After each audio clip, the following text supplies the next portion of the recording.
Hello and welcome back, and in this episode I'm going to show you how to do a treble stitch. So we've covered a double and we've covered a half treble, and now we're going to go for the full treble. So in the half treble we worked into the third chain from the hook. So yep, you've guessed it, we're now going to work into the fourth chain from the hook. So as we did with the half treble, we're going to go under, grab some yarn, 1, 2, 3, 4. We're going to go into that part of the chain there and pull through some yarn. So as we did with the half treble, we had 3 hoops on the hook, and then we're going to pull the yarn. Instead of pulling it through all 3, we're just going to put it through the first 2 like that. And then we're going to put it through the last 2. I'll do that again. So under, through, pull it through. So we've got 3 hoops on the hook, and then we're going to pull the yarn through the first 2, and then we're going to put it through the last 2. So you can see it's taller than the other stitches. And you can see that these 3 stitches, the 3 chain stitches that we didn't work, have become your first treble on the row, like that. So I'll do it again. Grab, put it through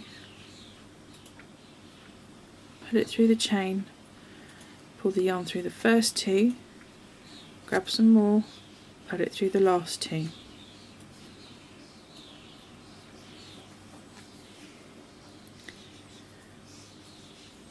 This will be probably the most common stitch that you will use.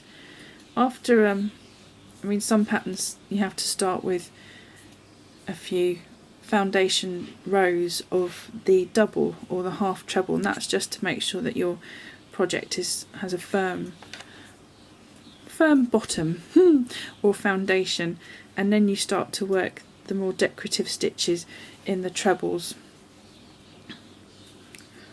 Because they have the length, then you can see the patterns emerge more easily than you can with the other ones, because they're more squat and you can't really see too much of the pattern forming. So we'll do that and then that,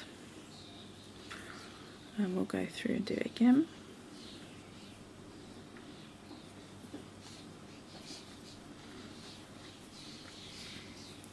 And I will go to the end of the row, and then I will show you how to turn and go back the other way.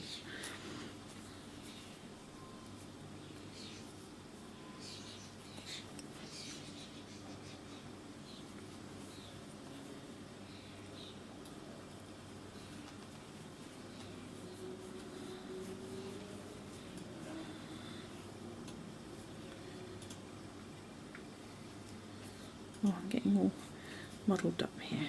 There we go.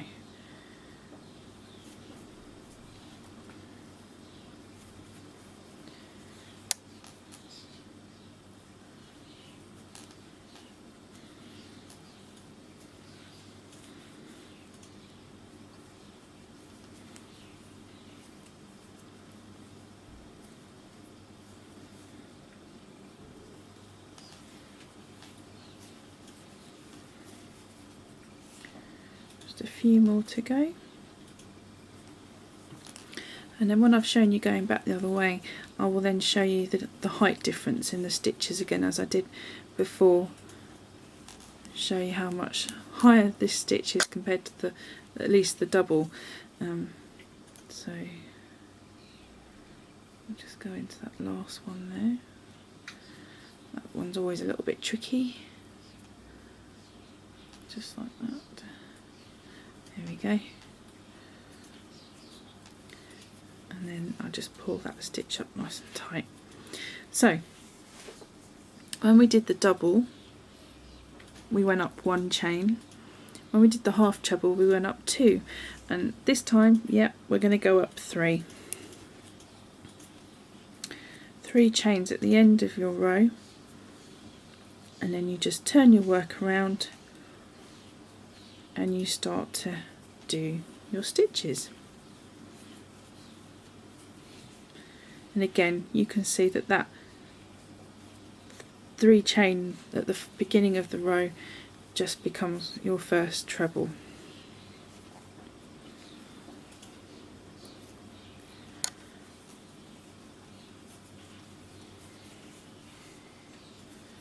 So you get the idea there.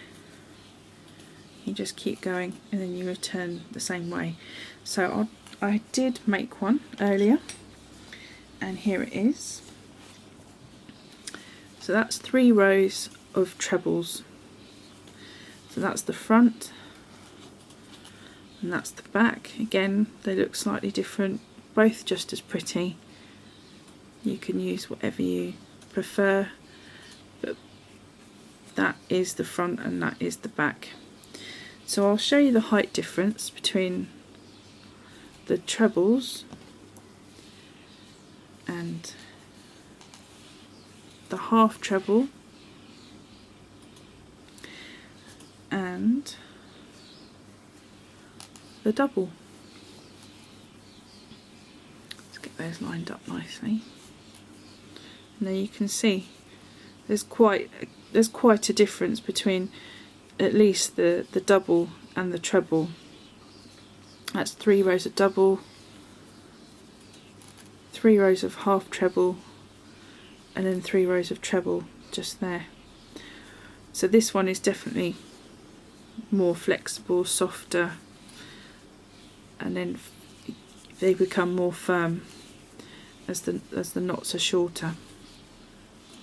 So that's covered the absolute basics.